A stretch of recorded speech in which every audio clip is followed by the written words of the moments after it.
Remember that you are dust, and to dust you shall return.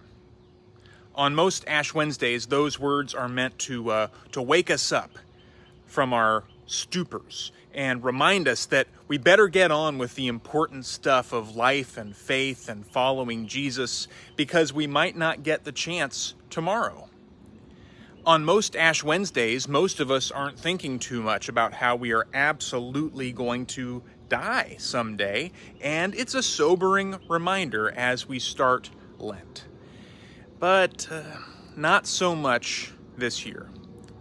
This year we are all too aware of just how fleeting life is.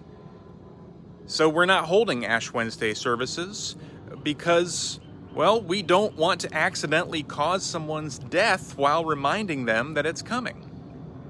So, no ashes this year. We don't need them to remind us of how fragile life is. We have masks instead. And this year we don't need to be reminded of our own mortality. We have the news for that. In fact, this year maybe we don't need ash at all. After all, when we impose ashes, we don't even say the word ash. We say, remember that you are dust, and to dust you shall return. So this year, let's use dust.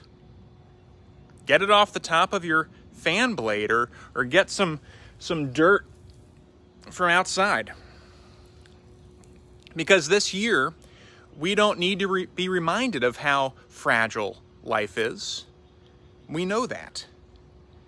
And besides, that's not the only thing that dust symbolizes. We say, remember that you are dust, because in the creation story of Genesis 2, God made us from dust. And then God breathed his life into us. We are alive to begin with because the breath of God enlivens us. You see, God decided to breathe on dust.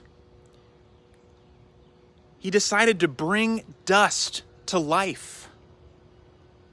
And this dust that we get to walk around in is how we get to know God at all.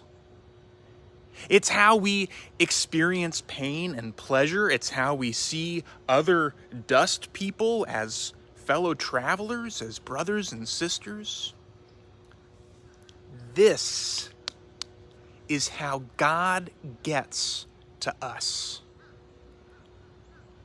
And it gets even better than that too, because this whole dust thing isn't just some test, some temporary purgatory.